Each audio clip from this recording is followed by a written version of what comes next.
নমস্কার বন্ধুরা, আজকে রাধারানীর রান্নাঘরে একটা নতুন রেসিপি দেখাবো। আমরা কিছু ময়দা নিয়ে নিয়েছি, 250 গ্রাম মতন ময়দা নিয়েছি। তাকে ভালো করে চেলে নেব, যাতে পোকা টোকা না থাকে। সেইভাবে চেলে নিয়ে এই ময়দাটা দিয়ে একটা নতুন রেসিপি বানাবো।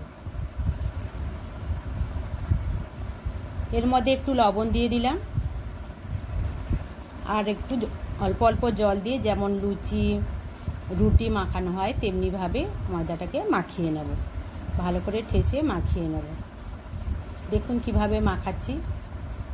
এটা আপনারা বাড়িতে বানিয়ে নিতে পারবেন। দেখুন মাখানো হয়ে গেছে। এই ডোটাকে আমরা কিছুক্ষণ রেখে দেব। তারপরে এইবার আমি এটাকে জল দিয়ে, দেখুন জল দিয়ে কীভাবে একে আমি ধুয়ে নিচ্ছি। ভালো করে কচলে কচলে একে ধুয়ে নিলাম। দিয়ে এইভাবে আমরা ময়দাটাকে 5 থেকে 6 বার জল পাল্টে পাল্টে ধুয়ে নেব। এই রেসিপিটা আপনারা বাড়িতে অতি সহজেই বানাতে পারবেন। বাড়িতে গেস্ট আসলো, আপনারা কি ভাবছেন মাছ নেই, ডিম নেই, মাংস নেই, কি করবে? দেখুন এটা থাকলে, হাতের কাছে ময়দা থাকলে এই রেসিপিটি করা অতি সহজ। এটাকে আপনারা নিরামিষ রান্নাও করতে পারেন এবং আদা রসুন পেঁয়াজ দিয়েও আমিষের মতন রান্না করতে পারেন। এটা খেতে খুব সুন্দর লাগে। দেখুন কেমনভাবে ধুচ্ছি, ভালো করে লক্ষ্য করবেন। আর ভিডিওটা একদম প্রথম থেকে লাস্ট অবধি দেখতে থাকবেন, তাহলেই ব্যাপারটা বুঝতে পারবে কিভাবে এটা বানাতে হয়।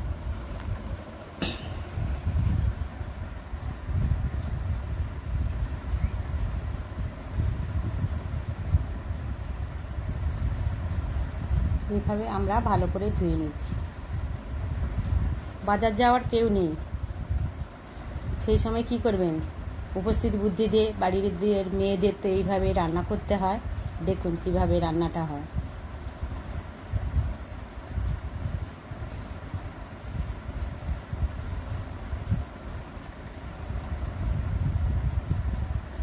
আবার জল দিয়ে দিলাম, ভালো করে ধুয়ে নিচ্ছি। এইবার 2 হাতে ভালো করে জলটা ঝেড়ে নিতে হবে। জলটা যতদূর সম্ভব আপনারা ভালো করে জলটা চিপে, এই ময়দার থেকে ভালো করে চেপে নিয়ে নেবেন। নিয়ে একটা পরিষ্কার সাদা কাপড় কিংবা প্লাস্টিকের মধ্যে দিয়ে এটাকে বেঁধে নিতে হবে। ভালো করে জল চেপে চেপে, একটু জল থাকলে হবে না, চেষ্টা করবেন যতটা পারেন জল এর থেকে বার করে দেওয়ার জন্য। দেখুন আমাদের এ করা হয়ে গেছে। এবার আমরা একটা প্লাস্টিক নিয়ে নিয়েছি। প্লাস্টিকটা আমি আগের থেকে ধুয়ে রেখেছি। এর মধ্যে দেখুন, এর মধ্যে এই প্লাস্টিকের মধ্যে এই ময়দাটা দিয়ে ভালো করে বেঁধে নেব।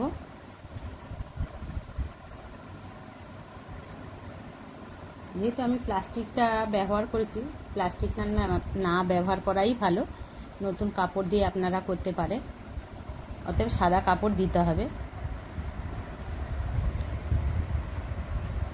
দেখুন এবার জল গরম হয়ে গেছে। এর মধ্যে আমরা ওই ময়দার ডোটা দিয়ে দিলাম। একে 5 থেকে 10 মিনিট ভালো করে ফুটিয়ে নিতে হবে।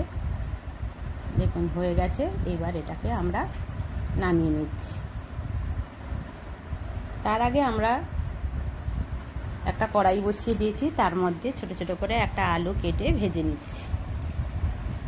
এটা কিন্তু গরম আছে, ছুরি দিয়ে কাটা যাচ্ছে না, হেভি গরম। কিন্তু এটা একটু ঠান্ডা হলে কাটবেন, কাটলে ভালো শেপ দেওয়া যাবে। দেখছেন তো কত ধোঁয়া উঠছে। আমি একটু ঠান্ডা হতে কেটে নিয়েছি। এবার কাটা পিসগুলো এর মধ্যে আমি একটু হলুদ, লবণ আর একটু সরষে তেল মাখিয়ে নিলাম। হালকা হাতে মাখিয়ে নিয়ে এবার আলু ভাজা হয়ে গেছে, তুলে নিলাম। তারপর ওই তেলে ময়দার যে পনিরটা বানানো হয়েছে সেটাও আমরা ভালো করে ভেজে নেব। তেলে দিলে এই পনিরটা দেখবেন ফুলে উঠবে এবং কালারও চেঞ্জ হয়ে যাবে, একটু ব্রাউন কালার মতন হয়ে আসবে হালকা। তখন আমরা একে তুলে নেব। খেতেও দারুণ লাগে। আপনারা একবার বাড়িতে অবশ্যই ট্রাই করবেন। এই ভিডিওটা যদি আপনাদের ভালো লাগে লাইক শেয়ার কমেন্ট করতে ভুলবেন না। দেখুন আমার ভাজা হয়ে গেছে, তুলে নিলাম। এর মধ্যে আমি তেলের মধ্যে একটা তেজপাতা দিয়ে দিচ্ছি, একটু গরম মশলা দিয়ে দেব গোটা, দিয়ে ভালো করে এর থেকে একটা সুন্দর গন্ধ বেরোবে। গন্ধ বেরোলে আমরা এর মধ্যে আদা রসুনের বাটা দিয়ে দেব। এবার আদা রসুন বাটা ওর মধ্যে দিয়ে একটু আদা রসুনের গন্ধ ছাড়লে তারপরে আমরা পেঁয়াজ বাটা একটু পেঁয়াজ কুচি ওর মধ্যে দিয়ে দিলাম। ওটাকে তেলের মধ্যে ভালো করে কষিয়ে নিতে হবে। আর এদিকে মশলা হিসাবে নিয়েছি জিরে গুঁড়ো, ধনে গুঁড়ো, হলুদ গুঁড়ো আর একটু লঙ্কা গুঁড়ো। লঙ্কা গুঁড়োটা আমরা তেলের মধ্যে দেবো, ওই জন্য একটু গুলে রেখেছি, দিলে তরকারি কালারটা হেভি হয়, দেখতে একটু লোভনীয় হয়। দেখুন এর মধ্যে সব গুঁড়ো মশলাগুলো দিয়ে দিলাম। কিন্তু আমি এটা আমিষভাবে রান্না করেছি, আপনারা যদি এটা নিরামিষ রান্না করেন তাহলে এর মধ্যে আদা, জিরে, ধনে, টমেটো আর একটু কাজু বা চালমগজ দিতে পারেন, বা পোস্ত দিয়ে এটা রান্না করে আপনারা খাবেন, খুব সুন্দর লাগবে। এবার দেখুন আমরা এর মধ্যে টমেটো পেস্ট করে রেখেছিলাম সেটা ওর মধ্যে দিয়ে ভালো করে কষিয়ে নিয়েছি। তারপর গরম জল দিয়ে দিলাম ফুট উঠতে। তারপরে আমরা ভেজে রাখা আলু আর ময়দার পনিরটা দিয়ে নামিয়ে নেব। এইবার দেখুন আমাদের তরকারিটা হয়ে গেছে। উপর থেকে একটু স্বাদ মতন মিষ্টি দিলাম আর কসুরি মেথি দিয়ে দিলাম।